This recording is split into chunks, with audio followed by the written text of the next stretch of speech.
La casa de los Collins en la calle Sycamore parecía ordinaria, pero nada de lo que sucedía dentro volvería a ser llamado ordinario. Desde afuera era el tipo de hogar que la gente envidiaba. Un padre fuerte, una hija bonita, un lugar donde las cenas de domingo olían a pollo asado y los vecinos saludaban desde céspedes bien cuidados. Arthur Collins había construido esta vida con sudor y sacrificio. A los 52 años, su cuerpo llevaba las marcas de décadas en el suelo de la fábrica. Sus manos estaban agrietadas, llenas de cicatrices, callosas. Su espalda dolía cada mañana, pero se negaba a doblarse bajo el peso de la vida. Era viudo, endurecido por la pérdida. Pero había una cosa que lo mantenía de hundirse en la desesperación: su hija, Anna. Anna tenía solo 8 años cuando su madre murió. Arthur juró que le daría todo: comida, ropa, seguridad, un futuro. Nunca se volvió a casar, ni siquiera miró a otra mujer. Su mundo era Anna. Ella era la razón por la que se levantaba al amanecer y se desplomaba en la cama mucho después de la medianoche, y durante años creyó que su devoción era suficiente para mantenerla a salvo. Pero la chica que Arthur adoraba se convirtió en una mujer que no reconocía. A los 18, Anna no era la niña inocente que él aún imaginaba. Se había transformado en algo más peligroso, segura de sí misma, astuta y consciente de su propio poder. Su belleza era afilada, cortante, del tipo que hacía que los hombres miraran más de lo debido. Ella sabía el efecto que tenía, lo usaba, y Arthur vio el cambio en ella, aunque fingió no verlo. Luego vinieron los primos, Tony, Steven, Brooke y Dan. 4 chicos que Arthur prácticamente había ayudado a criar después de que la familia de su hermano se derrumbara bajo la tragedia. Eran de su sangre, eran parientes, y Arthur los trataba como hijos cuando los visitaban. Venían para parrilladas, partidos de fútbol, fiestas familiares, el tipo de cercanía que Arthur pensaba que era inofensiva. Al principio no pensó nada de eso. Tony ayudando a Anna a llevar las compras. Steven sentado demasiado cerca en el sofá durante una noche de películas. Brooke apareciendo para estudiar con ella, aunque apenas pasaba sus propias clases. Dan riéndose de sus chistes como si cada palabra que ella dijera fuera evangelio. Estos eran sus primos, se decía Arthur. Familia. No había razón para verlo de otra manera. Pero con el tiempo, la inocencia comenzó a pudrirse. Arthur notó los detalles que otros podrían pasar por alto.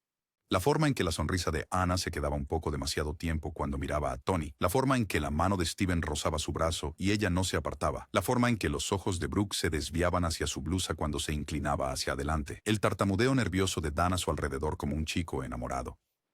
Al principio fue sutil, momentos fáciles de explicar, pero luego vinieron los patrones. Arthur llamaba a la puerta de Anna por la noche y escuchaba susurros apagados, más de una voz, más de una sombra moviéndose bajo la puerta.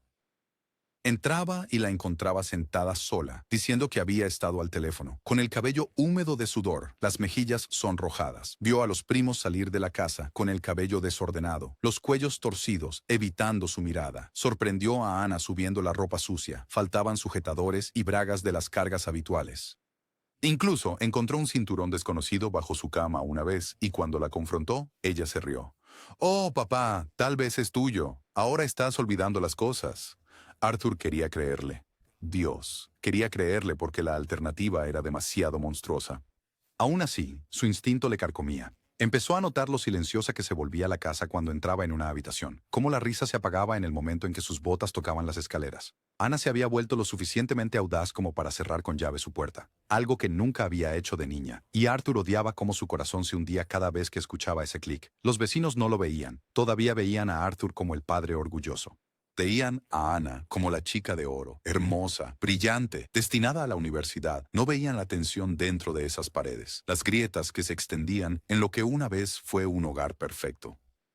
Arthur trató de racionalizarlo. Tal vez Anna solo estaba siendo rebelde. Tal vez estaba saliendo con un chico de la escuela y le daba vergüenza admitirlo. Tal vez los primos la estaban cubriendo, actuando como hermanos mayores que no querían traicionar su confianza. Se aferraba a esas excusas porque eran más fáciles que la verdad que sus instintos le gritaban. Pero en el fondo, Arthur lo sabía. Lo sintió en el fondo de su estómago cuando vio a Anna sonreírle a Tony desde el otro lado de la mesa. Lo sintió en la forma en que Steven evitaba su mirada, murmurando excusas para irse temprano. Lo sintió cuando Brooke se quedaba en la cocina mucho después de que todos se habían ido a la cama, esperando a que Anna tomara un vaso de agua. Y lo sintió sobre todo en la forma en que Dan, dulce y callado Dan, se sonrojaba y tartamudeaba cuando Anna lo molestaba.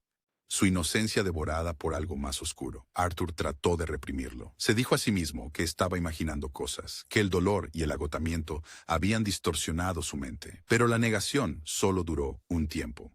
Los signos se multiplicaron hasta que ya no pudieron ser ignorados. El calor del verano presionaba la casa como una manta sofocante y con él llegó la certeza de que Arthur ya no podía escapar. Su hija estaba ocultando algo y fuera lo que fuera, iba a destruirlos a todos.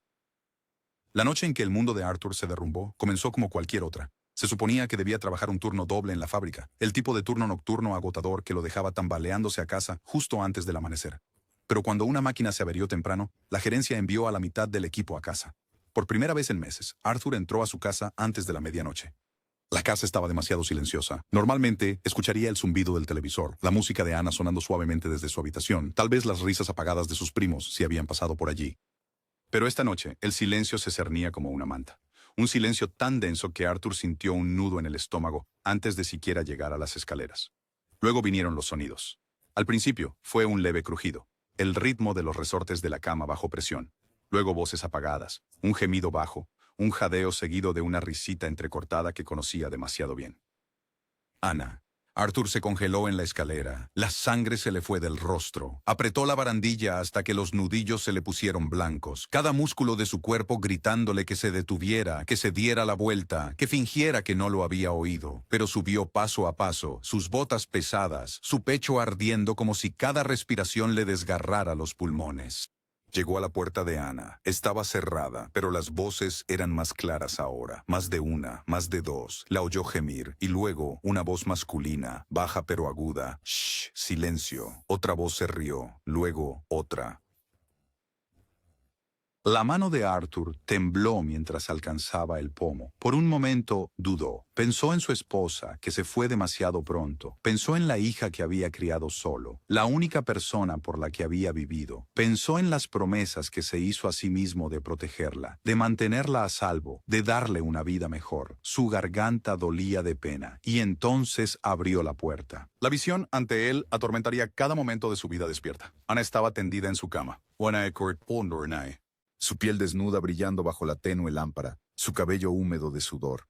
Su cuerpo estaba enredado con otros 4, Tony, Steven, Brooke y Dan, sus primos, los sobrinos de Arthur. Todos tenían 18 años o más, pero a los ojos de Arthur seguían siendo los chicos que había visto crecer, a los que alimentaba en las cenas de los domingos, a los que prometió a su difunto hermano que cuidaría. Ahora estaban rodeando a su hija, sus manos sobre su cuerpo, sus bocas presionadas contra su piel. Por un segundo, el mundo se detuvo. La habitación quedó en silencio. Los primos se congelaron como animales atrapados en los faros, buscando sábanas para cubrirse. Brooke maldijo por lo bajo. Dan se apartó tan rápido que cayó al suelo balbuceando, con los ojos abiertos de horror. Steven levantó las manos como si pudiera deshacer lo que Arthur acababa de ver. Tony intentó murmurar algo, pero su voz se rompió en fragmentos inútiles. Pero Ana no se inmutó. Miró directamente a su padre, su pecho subiendo y bajando, y por un momento sus labios se curvaron en algo que no era miedo. Era una mueca, una sonrisa de complicidad, como si hubiera estado esperando este momento todo el tiempo. «Papi», dijo suavemente, casi burlona, su voz calmada en medio de la tormenta. «Puedo explicar». Las palabras hirieron a Arthur más que la propia visión. ¿Explicar? ¿Cómo podría haber una explicación para esto, para su hija, su única hija, con 4 parientes de sangre en su cama? Sus rodillas cedieron bajo el peso del asco y la traición. Su garganta ardía mientras la bilis subía. Su voz finalmente se quebró, baja y temblorosa. «Vístete». «Todos ustedes, abajo». Ahora la orden resonó por la casa como un disparo. Los primos se apresuraron, poniéndose los jeans, abotonándose las camisas, evitando la mirada de Arthur como criminales culpables. Dan no podía dejar de temblar. Brooke murmuraba maldiciones entre dientes. Steven miraba al suelo, silencioso y pálido. El rostro de Tony se endureció, pero no dijo nada. Anami se levantó la última. No se apresuró, no se asustó, se movió lentamente, deliberadamente, poniéndose una bata de seda y atándola flojamente alrededor de su cintura. Cuando pasó junto a su padre, rozó su brazo ligeramente, casi burlonamente, como para recordarle que todavía tenía el control. La sala se convirtió en un tribunal. Arthur se sentó en su sillón, su rostro tallado en piedra, cada respiración resonando con ira. Los primos estaban en una línea irregular, cabezas inclinadas, la vergüenza goteando de sus cuerpos como sudor. Ana se recostó en el sofá, piernas cruzadas, su bata deslizándose lo suficiente como para burlarse aún más de él. La voz de Arthur era un gruñido bajo. «Hablen. Todos ustedes, empiecen a hablar». Tony fue el primero en intentarlo. Su voz se quebraba. No se suponía que esto sucediera así. Así, rugió Arthur, golpeando el reposabrazos con el puño. Estabas en la cama con mi hija, habló Steven a continuación, tartamudeando. Ella se nos insinuó, tío. Ella. No te atrevas a echarle la culpa a ella, escupió Arthur, aunque su mente se retorcía ante la contradicción. Su rabia se dividía entre su hija y sus sobrinos, sin saber dónde la traición era más profunda. Ana finalmente habló. Se recostó contra el sofá, sus labios curvándose en esa misma sonrisa desafiante. «Oh, vamos, papá». No necesitaban ser forzados. Ninguno de ellos lo hizo. Sus palabras cortaron el silencio como cuchillos. Los primos se estremecieron. Dan comenzó a llorar. Brooke murmuró, «Cállate la boca». Pero Ana solo se rió suavemente, burlona, orgullosa del caos que había creado. El corazón de Arthur se partió en dos. Miró a los chicos que prácticamente había criado, a la hija por la que había sacrificado todo, y se dio cuenta de que ya no reconocía a ninguno de ellos. En ese momento no eran familia, eran extraños, monstruos incluso.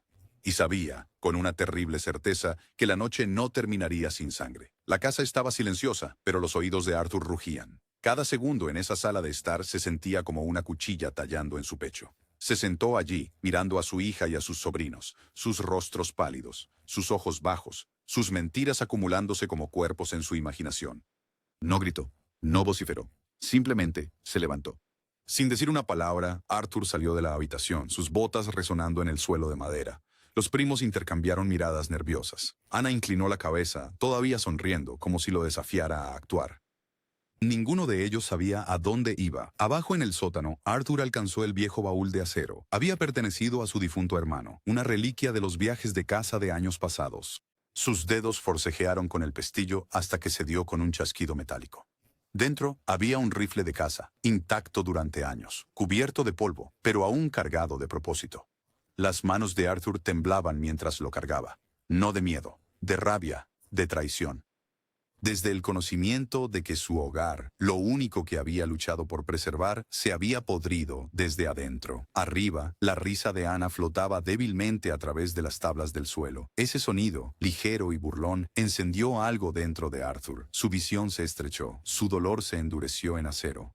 Cuando subió las escaleras de nuevo, rifle en mano, la casa ya no se sentía como un hogar, se sentía como un campo de batalla. Los primos fueron los primeros en darse cuenta. Los ojos de Dan se abrieron de par en par. Su respiración se detuvo en su garganta. Brooke murmuró, «Jesucristo», y dio un paso atrás. Steven se quedó helado, pálido como la tiza. Tony apretó la mandíbula, tratando de ocultar su miedo, pero Arthur lo vio en el temblor de su mano. Y Ana, ella solo lo miró. Su sonrisa se desvaneció por primera vez, pero no se movió. La voz de Arthur era calmada. «Mortalmente tranquilo.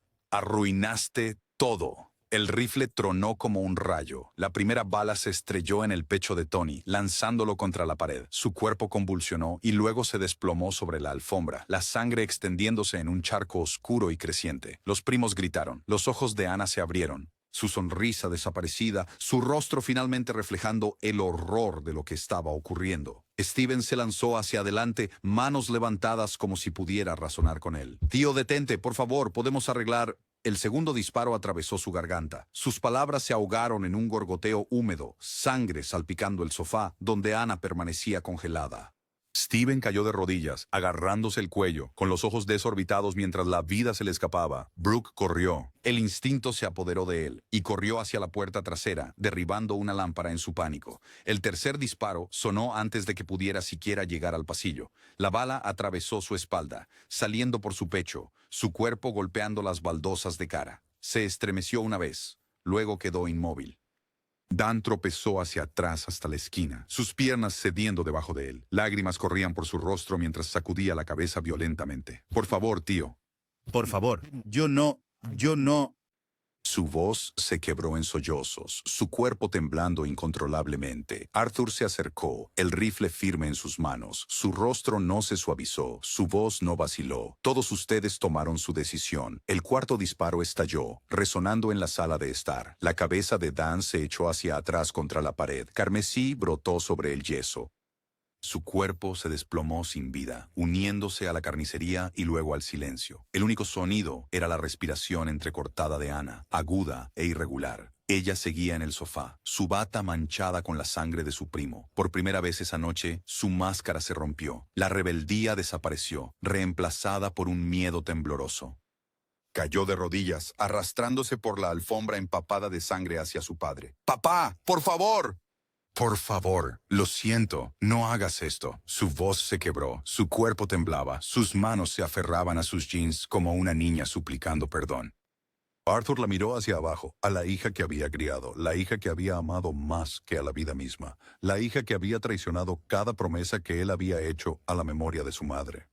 Su agarre en el rifle se aflojó, pero solo un poco. Su pecho se agitaba, sus ojos ardían. Quería creerle, quería aferrarse a la imagen de la niña que solía tomar su mano en los paseos, que solía llorar en las tormentas y esconderse bajo su brazo. Pero esa niña se había ido. Las manos de Ana temblaban mientras las presionaba contra sus botas, sus ojos abiertos, su rostro surcado de lágrimas y sangre. Papá, fue solo un error.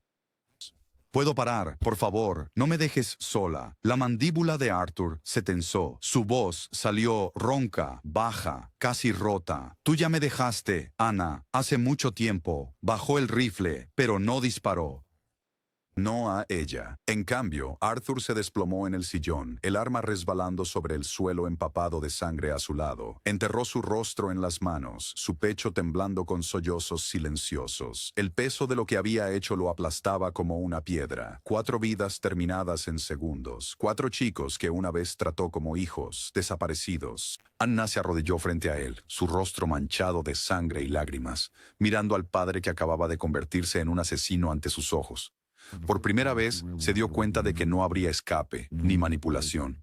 No había palabras dulces para deshacer lo que acababa de ser esculpido en la historia. Y en ese silencio ambos lo sabían. La familia Collins había sido destruida, no por extraños, no por una tragedia, sino por su propia sangre. Los disparos aún resonaban en los oídos de Arthur cuando el silencio se instaló.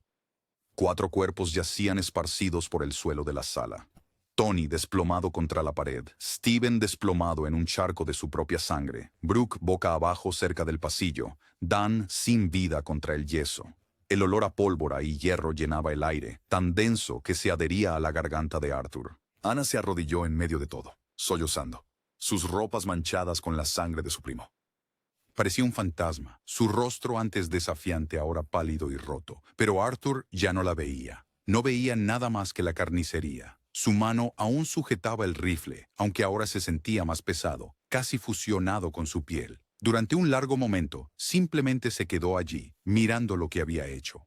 Su respiración se ralentizó, su ira se desvaneció, dejando solo vacío. Luego, con calma, caminó hacia el pasillo.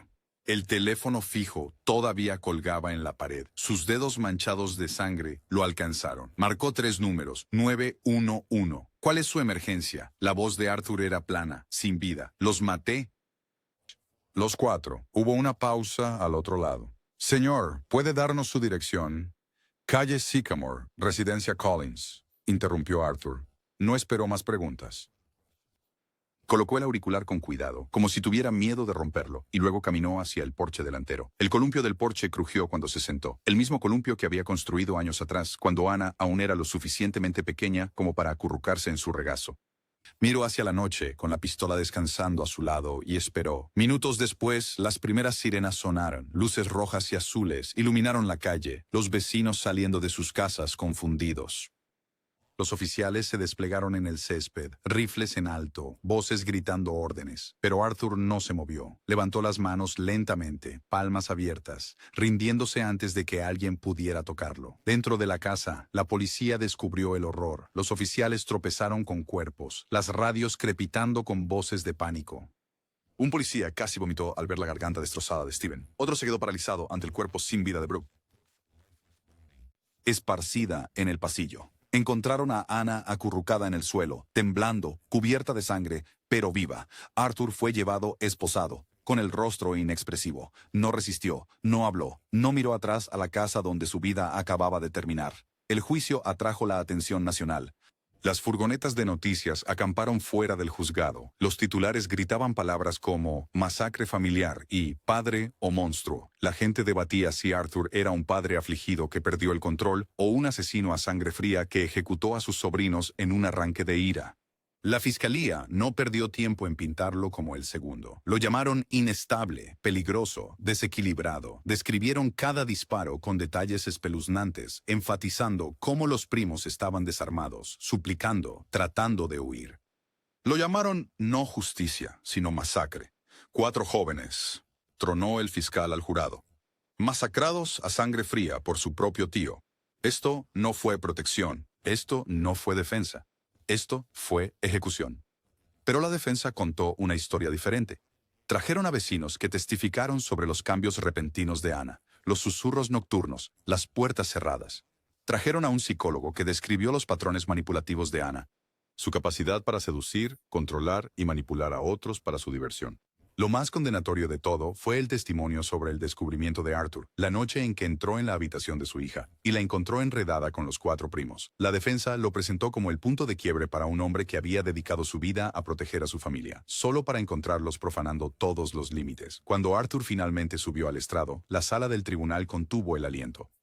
Se sentó rígidamente, sus manos temblaban ligeramente mientras ajustaba el micrófono. No gritó, no suplicó, su voz era baja, áspera, atormentada. La crié solo, dijo, mirando brevemente a Ana, que estaba con el rostro impasible en la mesa de la defensa. Sacrifiqué todo por ella. Me maté, trabajando para darle una vida, y cuando descubrí lo que había hecho con ellos, su voz se quebró, tragó con dificultad. No era solo pecado. Fue traición. Fue la muerte de todo lo que construí. Me quebré y no puedo deshacerlo. Por primera vez, Arthur rompió en llanto en el estrado. No sollozos fuertes, sino silenciosos. Su rostro se torció de dolor mientras miraba al jurado. «La fallé». Les fallé y fallé a la memoria de mi hermano. El jurado deliberó durante 3 largos días. La nación observaba, esperando ver si llamarían a Arthur un padre afligido o un asesino en masa. Cuando regresaron, la sala del tribunal quedó en silencio. El portavoz se levantó, el papel temblando en sus manos. En los cargos de 4 delitos de asesinato en segundo grado, culpable, Arthur cerró los ojos. No se inmutó. No luchó. Simplemente bajó la cabeza mientras las palabras lo envolvían. Cadena perpetua sin posibilidad de libertad condicional. Ana estaba sentada en la galería con los ojos fijos en él. No fue acusada. Legalmente, ella no había apretado el gatillo, pero el peso de los susurros la seguía a todas partes. Algunas personas la llamaban víctima. Otros escupían la palabra diablo cuando ella pasaba. Su nombre estaría para siempre ligado a la masacre. La casa de los Collins fue abandonada. Los vecinos no podían pasar por allí sin estremecerse. Las manchas de sangre hacía tiempo que habían sido limpiadas, pero la gente juraba que aún podía olerse el hierro en el aire. Los niños se desafiaban a asomarse por las ventanas tapiadas, afirmando escuchar susurros y crujidos en el suelo. Ana finalmente se fue del pueblo. Nadie sabía a dónde fue. Se difundieron rumores de que cambió su nombre, de que intentó reconstruir su vida en otra ciudad, pero su pasado la siguió. Los foros en línea analizaron su papel en la masacre, algunos culpándola por completo, otros llamándola una víctima trágica. Arthur, mientras tanto, desapareció tras los muros de la prisión. Los guardias lo describieron como callado, retraído. Mantenía una sola fotografía pegada en la pared de su celda, una vieja foto familiar tomada cuando Ana aún era una niña, sonriendo ampliamente con un hueco en sus dientes. Cada noche, antes de apagar las luces, Arthur pasaba su dedo sobre su rostro, trazándolo como un ritual. Ya no hablaba mucho, pero cuando lo hacía, siempre eran las mismas palabras. Susurraba como una oración que nadie podía entender. Ella era todo lo que tenía. Y esa fue la historia de la familia Collins. La devoción de un padre convertida en venganza. El romance secreto de una hija que se transformó en traición. Y una noche en que el amor se convirtió en carnicería. Un baño de sangre que transformó un hogar en una escena del crimen y a un padre en un monstruo.